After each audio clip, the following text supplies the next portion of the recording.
القرآن يوحدنا لطريق الخير يوجهنا الله تعالى أنزله ورسول الله معلم. بسم اللہ الرحمن الرحیم۔ چھٹا سبق، دلالت کی قسمیں۔ دلالت کی دو قسمیں ہیں، نمبر ایک دلالت لفظیہ اور نمبر دو ہے دلالت غیر لفظیہ۔ تو دلالت کی تعریف آپ کی معلوم ہو گئی، اور دلالت کی تعریف کرنے کے بعد یہاں سے دلالت کی تقسیم کر رہے ہیں۔ تو بنیادی طور پر دلالت کی دو قسمیں ہیں، ایک ہے دلالت لفظیہ اور دوسرا ہے دلالت غیر لفظیہ۔ پھر ان میں سے ہر ایک کی تین قسمیں ہیں، تو کل 6 قسمیں ہو جائیں گی، جس کو آگے بیان کر رہے ہیں۔ سب سے پہلے دلالت لفظیہ اور غیر لفظیہ کی تعریف کریں گے، پھر اس کی تقسیم کریں گے۔ تو کہہ رہے ہیں دلالت لفظیہ وہ دلالت ہے جس میں دال لفظ ہو، جیسے لفظ زید کی دلالت اس کی ذات پر۔ تو دیکھیے یہاں دو چیزیں ہیں، دلالت کرنے میں دو چیزوں پر غور کرنا ہے، ایک ہے دال اور دوسرا ہے مدلول۔ تو دلالت لفظیہ اس دلالت کہتے ہیں جس میں دال لفظ ہو، ٹھیک ہے، یعنی جس چیز سے ہم مدلول تک پہنچ رہے ہیں وہ چیز، یا کہہ لیجیے وہ دال لفظ ہو، اس میں عقل کا دخل نہ ہو یا طبیعت کا دخل نہ ہو، جیسے لفظ زید کی دلالت اس کی ذات پر۔ مثال کے طور پر چند جو ہے لڑکے بیٹھے ہوئے تھے، ان میں سے ایک کا نام خالد تھا، ایک کا نام بکر تھا، ایک کا نام حامد تھا، ایک کا نام ساجد تھا اور ایک کا نام زید تھا۔ ہم نے کہا اے زید، تو جیسے ہی ہم نے اے زید کہا تو جو زید نام کا بچہ ہے، لڑکا ہے، طالب علم ہے، وہ متوجہ ہو گیا۔ تو یہاں دیکھیے لفظ زید جو ہم نے بولا اس سے جو ذات زید مراد لیا جا رہا ہے، اسے کہتے ہیں دلالت لفظیہ۔ کیوں؟ کیونکہ یہاں جو دال ہے وہ ہے لفظ زید، اس کو ہم نے بولا، اس کو ہم نے تلفظ کیا، اس کو ہم نے زبان سے نکالا، تو اس کے ذریعے سے ذات زید کو مراد لیا گیا، تو اسے کہتے ہیں دلالت لفظیہ۔ دلالت غیر لفظیہ وہ دلالت ہے جس میں دال لفظ نہ ہو، ٹھیک ہے، جس کے ذریعے سے مدلول تک پہنچا جا رہا ہے وہ لفظ نہ ہو، جیسے دھوئیں کی دلالت آگ پر۔ تو اگر ہم مثال کے طور پر ہم بیٹھے ہوئے ہیں اور ہمارے سامنے اچانک جو ہے کہیں سے دھواں اٹھنے لگے، تو ہم یہ سمجھیں گے کہ اس جگہ کہیں آگ لگی ہوئی ہے۔ تو یہاں ہم جو مدلول یعنی آگ تک پہنچے ہیں، اس میں ہم نے کسی لفظ کا تلفظ نہیں کیا ہے، بلکہ یہ ہم نے عقل کے ذریعے سمجھا ہے، اور عقل نے یہ فیصلہ کیا ہے دھواں دیکھ کر کہ فلاں جگہ جو ہے آگ لگی ہوئی ہے، اسے کہتے ہیں دلالت غیر لفظیہ۔ پھر دلالت لفظیہ کی 3 قسمیں ہیں، وضعیہ، طبعیہ اور عقلیہ۔ سب سے پہلے دلالت لفظیہ وضعیہ وہ دلالت ہے جس میں دال لفظ ہو اور دلالت وضع کی وجہ سے ہو، جیسے لفظ زید کی دلالت اس کی ذات پر۔ تو دلالت لفظیہ وضعیہ، اس میں لفظیہ سے یہ بات معلوم ہو رہی ہے کہ اس میں جو دلالت ہوگی وہ لفظ کے ذریعے سے ہوگی، اور وضعیہ سے معلوم یہ ہو رہا ہے کہ اس میں واضح نے لفظ کو ایک خاص معنی کے لیے وضع کیا ہے، اسی لیے ہم دال سے مدلول تک پہنچے ہیں۔ تو مثال کے طور پر جب ہم نے لفظ زید کا تلفظ کیا اور اس سے ہم نے ذات زید مراد لیا، تو یہ منطق کے اصطلاح کے اندر اس کو کہیں گے دلالت لفظیہ وضعیہ۔ دلالت لفظیہ کیوں کہیں گے؟ دلالت لفظیہ اس لیے کہیں گے کہ اس میں جو دلالت دال ہے وہ لفظ ہے، اور وضعیہ اس لیے کہیں گے کہ واضح نے یعنی نام رکھنے والے نے، مثال کے طور پر ہمارے ماں باپ نے جو ہے لفظ زید کو ایک ذات کے لیے، ایک آدمی کے لیے متعین کر دیا تھا، وضع کر دیا تھا۔ اس کے بعد ہے دلالت لفظیہ طبعیہ، وہ دلالت ہے جس میں دال لفظ ہو اور دلالت طبیعت کے تقاضے سے ہو، جیسے آہ کی دلالت کسی سخت تکلیف پر۔ تو دوسری قسم ہو گیا دلالت لفظیہ طبعیہ۔ لفظیہ سے بات معلوم ہو رہی ہے کہ اس کے اندر لفظ کی دلالت ہوگی، اور طبعیہ سے بات معلوم ہو رہی ہے کہ اس کے اندر جو دلالت ہوگی اس میں طبیعت کا بھی تعلق ہے۔ تو اس دلالت لفظیہ طبعیہ کے اندر لفظ کی دلالت ہوتی ہے، اور وہ اس میں طبیعت کا بھی دخل ہوتا ہے۔ جیسے مثال دیا انہوں نے، ایک آدمی ہے اور بیچارہ سو رہا تھا، سوتے سوتے اچانک اس کے سینے کے اندر تکلیف ہونے لگی، اور وہ آہ آہ کی آواز اپنی طبیعت سے اپنے منہ سے نکالنے لگا، بے ساختہ آدمی کے منہ سے نکلنے لگتا ہے۔ تو ہم نے اس کو سنا تو ہمیں بات معلوم ہوئی کہ اس آدمی کے سینے کے اندر کوئی تکلیف ہے۔ تو یہاں دیکھیے لفظ آہ آہ یہ دلالت لفظیہ ہے۔ دلالت لفظیہ کیوں ہے؟ دلالت لفظیہ اس لیے ہے کہ اس کا ہم نے تلفظ کیا، اس کا جو ہے کہنے والے نے تلفظ کیا ہے اور اس کے ذریعے سے مدلول کو سمجھا گیا۔ اور طبعیہ کیوں ہے؟ اس لیے کہ یہ طبعیت سے اس کا تعلق ہے۔ تیسری قسم ہے دلالت لفظیہ عقلیہ۔ وہ دلالت ہے جس میں دال لفظ ہو اور دلالت عقل کے تقاضے سے ہو، جیسے دیوار کے پیچھے سے سنے ہوئے لفظ دیس کی دلالت کسی بولنے والے پر۔ تو دلالت لفظی عقلیہ اس کے اندر بھی دیکھ لیں، لفظ کا دخل ہوتا ہے اور عقل دونوں کا دخل ہوتا ہے۔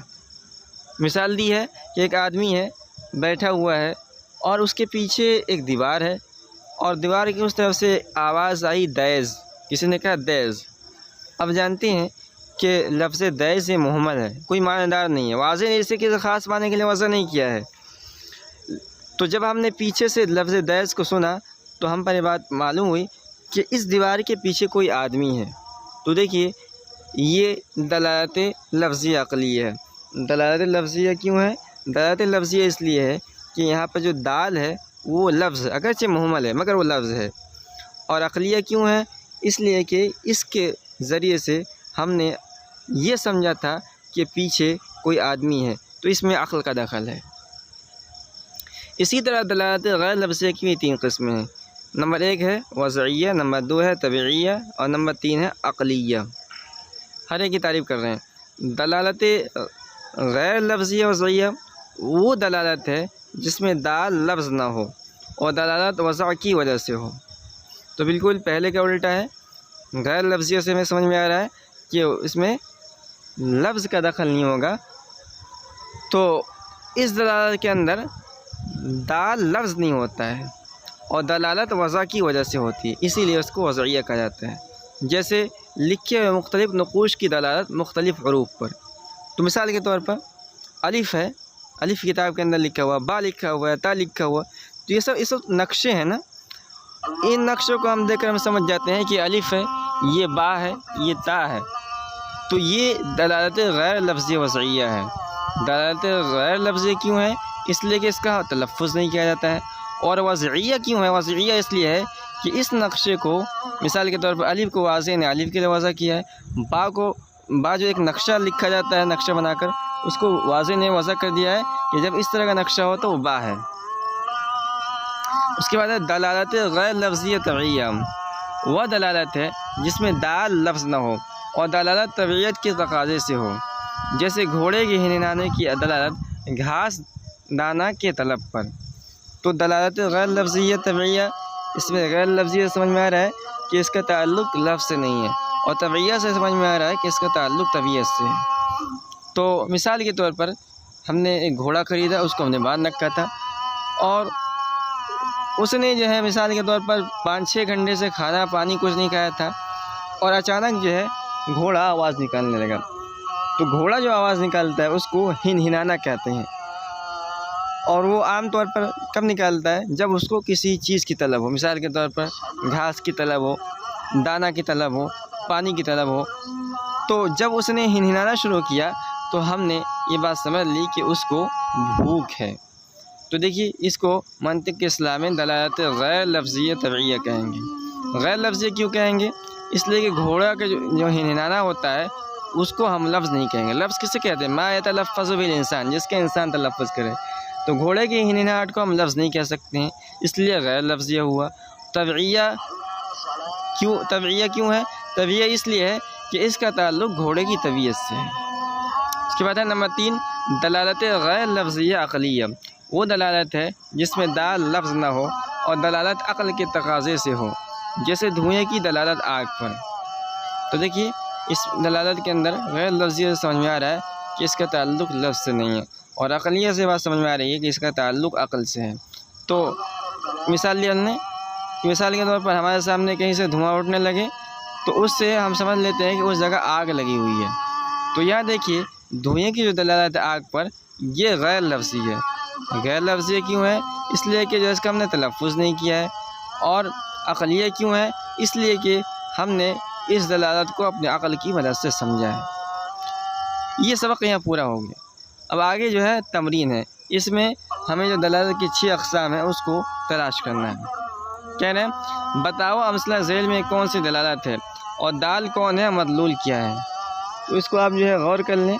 اس میں سے ہم چند مثالوں کو آپ کے سامنے پیش کریں گے، اور اس کے اندر دال اور مدلول اور کون سی دلالت کو متعین کر دیں گے، باقی جو ہے آپ تلاش کر لیں۔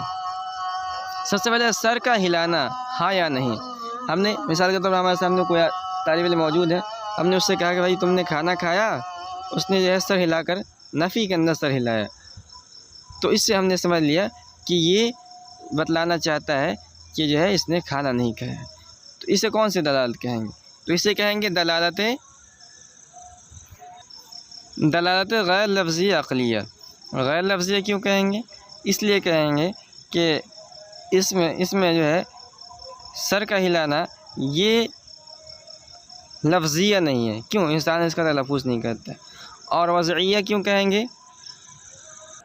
وضعیہ اس لیے کہیں گے کہ اس کو یعنی سر کے ہلانے کو واضح نے نفی کے لیے مثال کے طور پر وضع کر رکھا ہے۔